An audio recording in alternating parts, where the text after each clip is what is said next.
کرنے لگا ہوں۔ حضرت موسیٰ کے دل میں آیا کہ مولا یہ تو ان کا فن ہے، یہ جب چاہیں جہاں چاہیں جس کے سامنے چاہیں جس میدان میں چاہیں فن دکھائیں، لاٹھیاں سانپ بنا کے دکھا دیں، یہ ان کے ہاتھ میں ہے، اختیار میں ہے، قبضے میں ہے، سو انہوں نے دکھا دیا۔ مولا میری لاٹھی کا سانپ بننا میرے اختیار میں نہیں ہے، وہ تیرے اختیار میں ہے، تے تو مرضیاں دا مالک ہے، پتہ نہیں ہون تیری مرضی بندی بھی ہے یا کوئی نہیں بندی،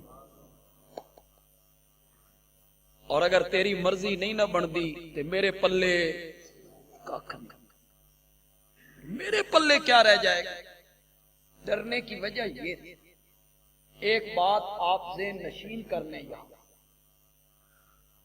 کوئی نئے آدمی آئے ہیں تو وہ ذرا غور سے سنیں، جو ہمارے پرانے توحیدی ساتھی ہیں وہ اس کو ذرا پلے مانیں اور پھر بتائیں بھئی بندیالوی نے جو تجزیہ کیا ہے یا صحیح کیا ہے یا غلط کیا ہے۔ جتنے لوگ شرک کی راہ پہ چلے اور جتنے لوگ شرک کی دلدل میں پھنسے، ان کو دھوکہ لگا نبیوں کے معجزوں سے۔ کس سے دھوکہ لگ گیا؟ نبیوں کے۔ عیسائی کیوں گمراہ ہوئے؟ بولتے نہیں۔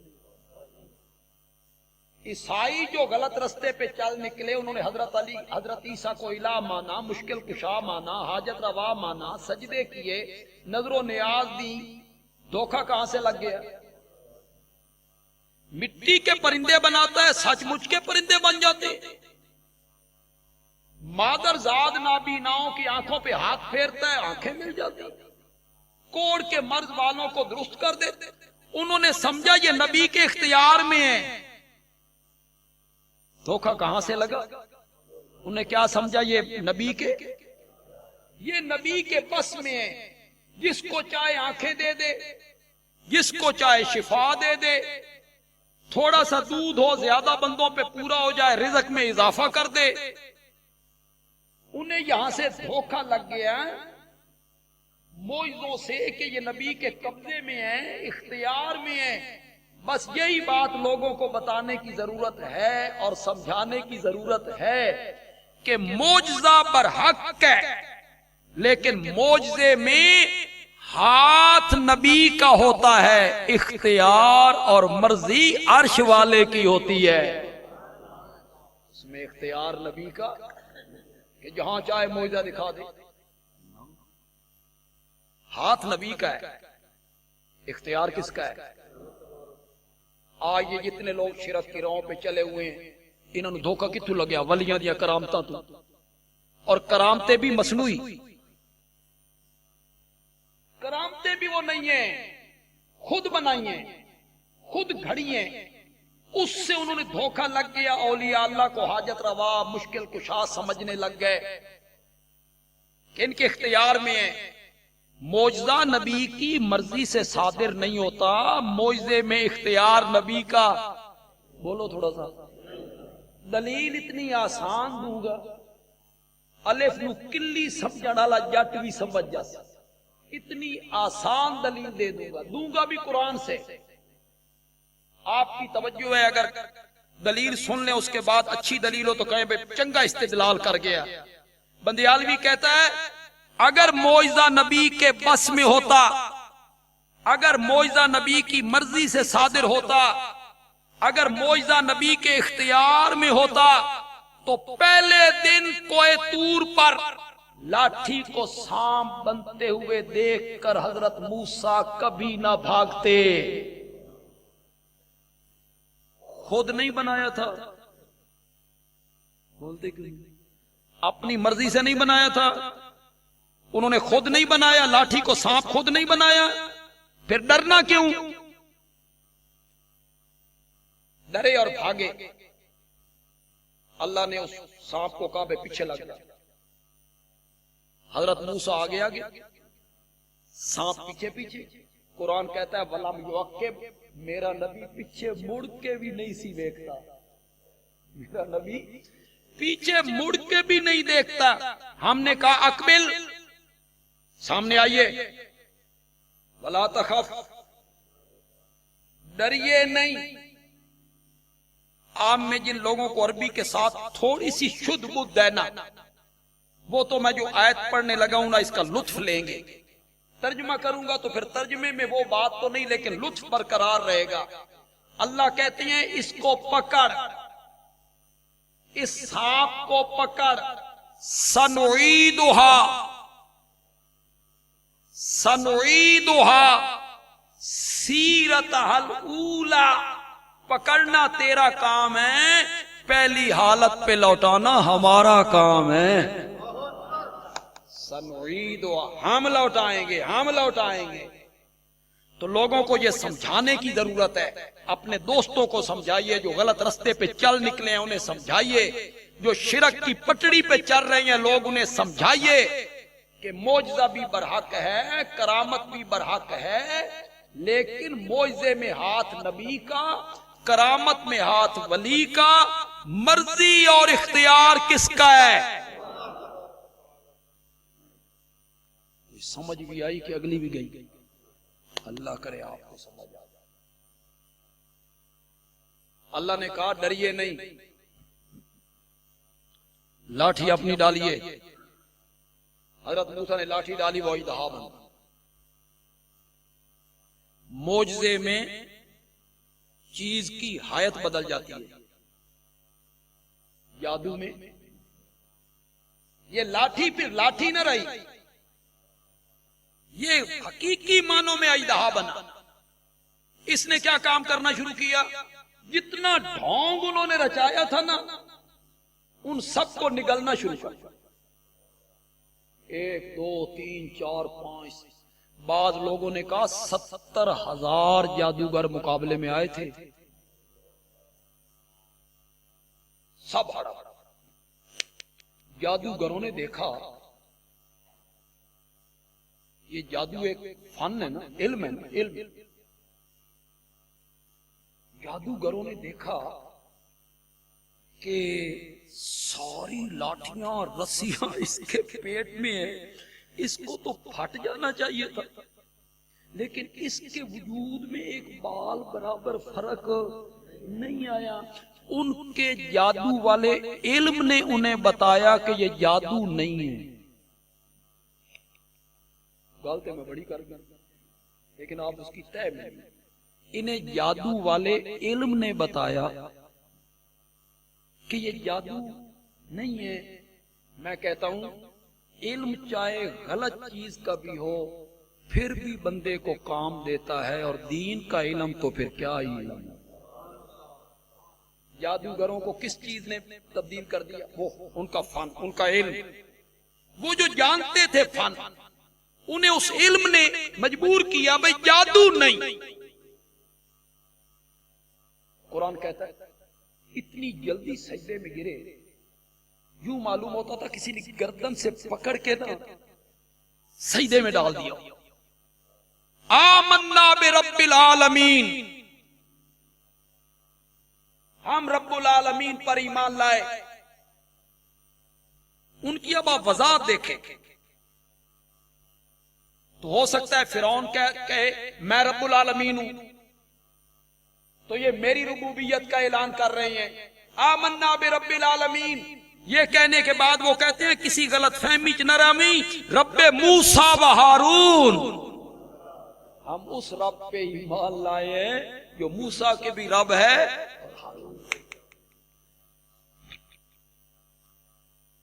انہوں نے ظاہری شکل حضرت موسیٰ کی بنائی، بس میں نے یوں ہی بات شروع کی اور یہ بات ذہن میں آ گئی کہ ہم تراویح پڑھتے ہیں تو نقل اتارتے ہیں، روزہ رکھتے ہیں تو نقل اتارتے ہیں، اذان دیتے ہیں تو نقل اتارتے ہیں، حج کرتے ہیں تو ایک نقل سی اتارتے ہیں۔ اللہ اپنی رحمت سے ہماری نقل کو اصل میں تبدیل۔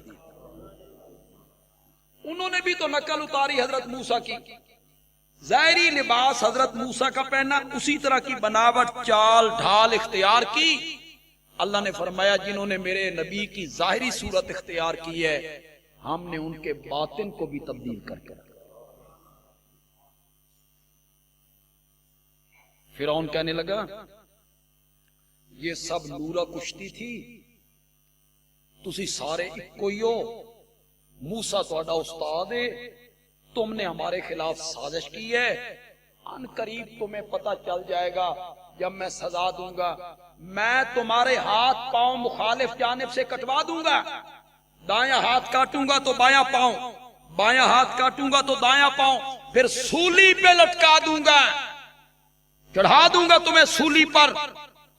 خدا کے لیے تھوڑی سی توجہ کیجیے، جب یہ آئے تھے، جب ایمان اندر نہیں آیا تھا تو کیا حالت تھی؟ ہم جیت گئے تو کیا ملے گا؟ معاوضہ کتنا ملے گا؟ پیسے کتنے ملیں گے؟ پھر جب ایمان آیا، ایمان بھی کیسی چیز ہے، جب ایمان ان کے دل میں آیا اس کے بعد فرعون کہتا ہے میں پھانسی دے دوں گا، ہاتھ پاؤں کاٹ دوں گا، اور وہ جواب میں کہتے ہیں فقز مان تکاس، جو کرنا ہی کر لے۔ ہمارا تو مدعا یہی ہے، ہم اپنے رب کے پاس جانا چاہتے ہیں، تو ہمیں مار دے گا ہم اپنے رب کے پاس چلیں۔ ایمان نے ان کی حالت کو کس طرح تبدیل کر کے رکھا۔ کبھی کبھی بندہ نقل اتارتا ہے تو اللہ نقل کو بھی کیا بنا دیتا ہے۔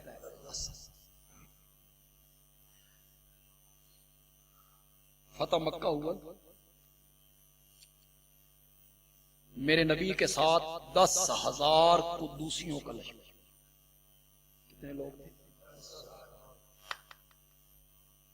ان میں بڑے بڑے جرنیل ہیں، بڑے بڑے کمانڈر ہیں، بڑے بڑے بہادر، خالد ابن ولید، سعد ابن ابی وقاص، عمر ابن العاص، بڑے بڑے لوگ، حضرت ابو بکر ہیں، حضرت عمر ہیں، حضرت عثمان ہیں، حیدر کرار ہیں، بڑے بہادر شجاع دلیر لوگ میرے نبی کے ساتھ 10,000 ہیں۔ 10,000 میں تھوڑی جی کوئی اوکھی جی گل کر جاؤں تو سمجھ جاؤ کہ تھکے بیٹھے ہو، پہلے انشاءاللہ سمجھ جائیں گے۔ جب مکے سے نکلنے لگے نا میرے نبی، 8 سال پہلے فتح مکہ سے 8 سال پہلے مکے سے نکلنے لگے نا، کیا کہتے ہیں؟ رب اخرجنی مخرج صدق وادخلنی مدخل صدق، مجھے نکال سچا نکال اور مجھے داخل کر سچا۔ دو معنی ہو سکتے ہیں، مکے سے نکال سچا نکالنا، مدینے میں داخل کر۔ کچھ لوگوں نے کہا نہیں، جس مکے سے نکال رہا ہے نا، پھر ایک دن لا کہ اسی مکے میں پھر میں داخل ہوں، اسی مکے میں۔ دونوں کے داخلے کو صدق کا، اخرجنی مخرج صدق وادخلنی مدخل صدق، دونوں کو ایک ترازو میں تولا، دونوں کو ایک ترازو میں تولا۔ کتنے لوگ بندیالوی کے اشارے کو سمجھ پائیں گے؟ جب میرے نبی نکلے تھے تو ساتھ ایک بندہ تھا، وہ کون تھا؟ اور جب میرے نبی اس مکے میں داخل ہو رہے ہیں 10,000 ہیں، میرے رب نے اکیلے ابو بکر کو 10,000 کے مقابلے میں تول کے رکھ دیا۔ نکالنا بھی صدق کا نکالنا اور داخل کرنا بھی صدق کا داخل کرنا۔ میرے نبی نے مکے سے داخل ہونے سے پہلے کچھ دور فرمایا خیمے لگاؤ، کل مکے میں داخل۔ آپ نے فرمایا ہر خیمے والا آگ جلائے، خیمے کے باہر آگ جلائے، خیموں کے باہر آگ جلنے لگ گئی۔ مکے والوں نے یہ منظر دیکھا، جب آگ روشن ہوتی ہے رات کے ٹائم تو پھر دور سے ایک انہیں منظر نظر آیا، انہیں اس وقت پتا چلا کہ محمد عربی آ گئے صلی اللہ علیہ۔ تو یہ جو بچے ہوتے ہیں یہ ذرا ایسی چیزوں کے شوقین ہوتے ہیں، اور انہیں یہ بھی ہوتا ہے کہ ہم بچے ہیں، ہمیں کسی نے کیا کہنا ہے، مخالفت تو ہے بڑوں سے، ابو جال کی اولاد سے ہوگی، ان سے ہوگی، ہمیں کیا کہتے ہیں۔ یہ بچے رونق دیکھنے کے لیے نا اس جگہ کے قریب پہنچ، جہاں وہ میرے نبی کے خیمے لگے ہوئے ہیں، صحابہ پھر رہے ہیں، رات کے ٹائم آگ روشن ہے، یہ بچے وہاں پہنچے۔ حضرت بلال نے جو دی نا اذان، تو بچوں کی عادت ہوتی ہے نقل اتارنا، بچے نقل اتارنا۔ بلال اللہ اکبر اللہ اکبر، سارے بچے اللہ اکبر اللہ اکبر۔ اس میں تو ان کا اختلاف بھی نہیں تھا، مکے کے لوگ اس بات کو تو تسلیم کرتے تھے نا، مانتے تھے۔ وہ جو شور اٹھا نا تو میرے نبی نے فرمایا کیا ہو گیا بھائی؟ کہ مکے قریشیوں کے بچے ہیں جی، آئے ہوئے ہیں، اذان کی نقل اٹھا۔ میرے نبی نے فرمایا جاؤ انہیں پکڑ کے لاؤ۔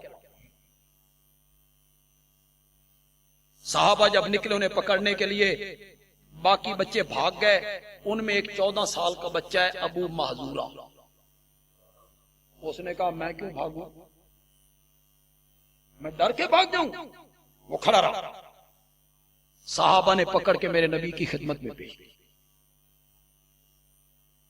وہ ڈرا ہوا ہے، سہما ہوا ہے، اسے کیا پتا تھا کہ میں رحمت للعالمین کے خیمے میں جا رہا ہوں۔ میرے پیارے آقا نے ابو معذورہ سے کہا ہاں بیٹا، وہ جو بیر کہہ رہے تھے کہو نا، کہو اللہ اکبر اللہ اکبر۔ اس میں تو مشرکین مکہ کا اختلاف ہو۔ ابو معذورہ نے کہا اللہ اکبر اللہ اکبر۔ آپ نے فرمایا دوبارہ اللہ اکبر اللہ اکبر۔ اس نے کہا اللہ اکبر اللہ اکبر۔ آپ نے فرمایا اشہد ان لا الہ الا اللہ۔ جھگڑا تو اس میں تھا نا، پہلے دن کوئی صفا میں میرے نبی نے کیا کہا تھا، قولوا لا الہ۔ میرے نبی کے درمیان اور مشرکین مکہ کے درمیان اصل اختلاف تو یہی تھا۔ میرے پاس اب وقت نہیں ہے، ورنہ خدا گواہ ہے مشرکین مکہ اللہ کی ذات کے بھی قائل تھے، مشرکین مکہ اللہ کی صفات کے بھی قائل تھے۔ مشرکین مکہ کہتے تھے خالق اللہ ہے، رازق اللہ ہے، مالک اللہ ہے، موئی اللہ ہے، ممیت اللہ ہے، مدبر اللہ ہے، بارش برسانے والا اللہ ہے، زمین و آسمان کو پیدا کرنے والا۔ یہ ساری باتیں مشرکین مکہ مانتے تھے، وہ صرف ایک بات نہیں مانتے تھے، میرے آقا کہتے تھے اللہ ہی الہ ہے، وہ کہتے نہیں اللہ بھی اور ہمارے معبود بھی۔ وہ کہتے تھے ایک وزیر اعظم ہوتا ہے، اس کے نیچے محکمے ہوتے ہیں، یہ صحت کا وزیر ہے، یہ بلدیات کا وزیر ہے، یہ ریلوے کا وزیر ہے، یہ قانون کا وزیر ہے۔ الہ اعظم تو وہی ہے، لیکن نیچے اللہ نے کچھ محکمے تقسیم۔ گردے چ پتھری ہو جائے تو لیلا ٹاؤن والے کو یہ محکمہ اللہ انہوں نے دیتا ہے، جوڑا چ ہوا ہو جائے تو شاہ جیونے یہ محکمہ اللہ نے ان کو دے رکھا، اولاد نہ ہوئے تو سلطان باؤ یہ محکمہ اللہ نے انہیں دے دیا۔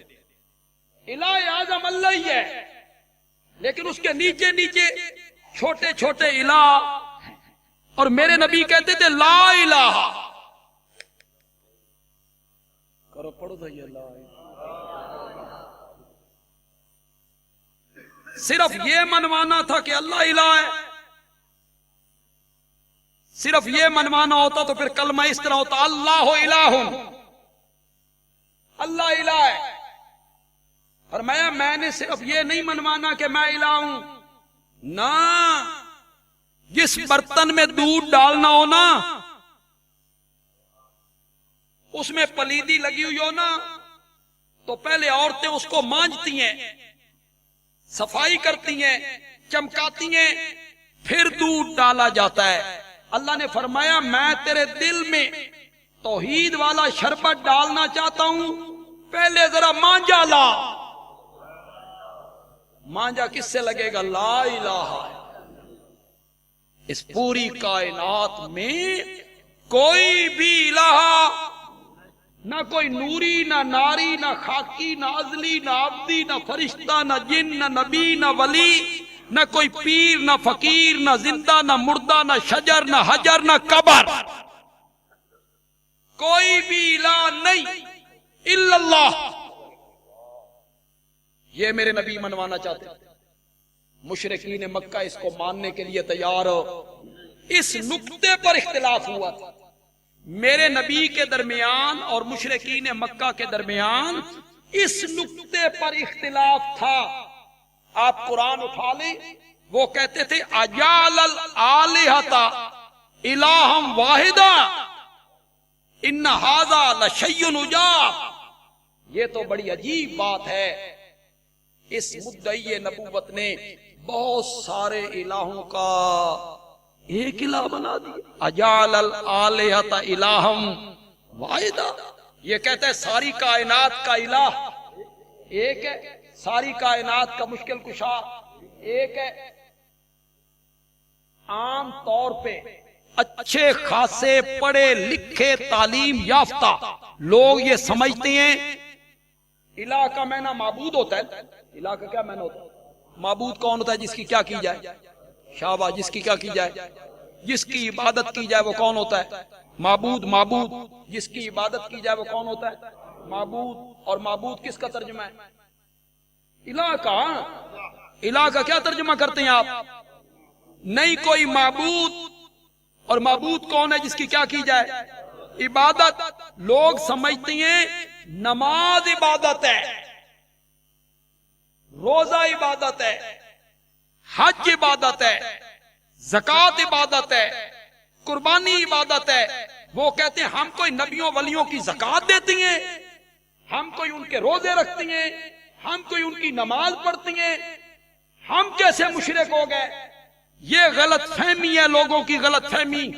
قرآن پڑھیے گا، قرآن آپ کو بتائے گا، میرے نبی کے ارشادات پڑھیے گا، میرے نبی کے ارشادات آپ کو بتائیں گے غائبانہ حاجات میں، مشکلات میں، دکھوں میں، تکلیفوں میں اس نظریے سے کسی کو پکارنا کہ میں اس کو نہیں دیکھ رہا اور وہ مجھے دیکھ رہا ہے، اور بغیر کسی وسائل اسباب کے وہ میری پکار کو سنتا ہے، یہ پکارنا عبادت ہے۔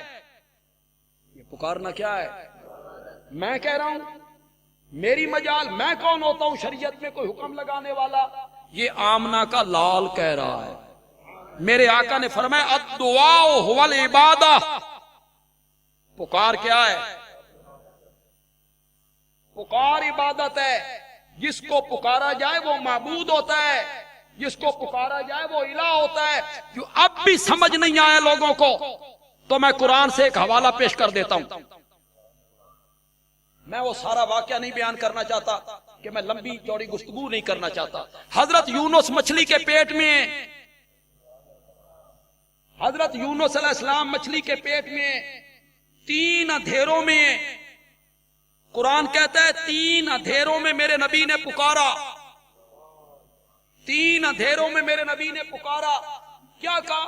مولا مچھلی کے پیٹ میں سے میری پکارے تیرے سوا سننے والا کوئی نہیں۔ مولا اس پھاٹک کو کھولنے والا کوئی نہیں، اس مشکل کو حل کرنے والا کوئی نہیں، اس مصیبت کو ہٹانے والا کوئی نہیں، مولا میرے دکھ کو دور کرنے والا کوئی۔ بات حضرت یونس نے کی رب سے، یہ باتیں جو میں نے بیان کی ہیں ان میں سے کوئی بات کی انہوں نے؟ مولا تیرے سوا پکار سننے والا کوئی نہیں، تیرے سوا مدد کرنے والا کوئی نہیں، تیرے سوا حاجت پوری کرنے والا کوئی نہیں، تیرے سوا میرے دکھ کو دور کرنے والا کوئی نہیں۔ کوئی بات بھی حضرت یونس نے نہیں کی، نہیں کی، نہیں کی۔ ساریاں گلاں دیاں ایک کو گل کیتی، لا الہ الا حالے بھی لوگوں کو سمجھ نہیں آئی بے الہ کا کیا معنی ہوتا ہے.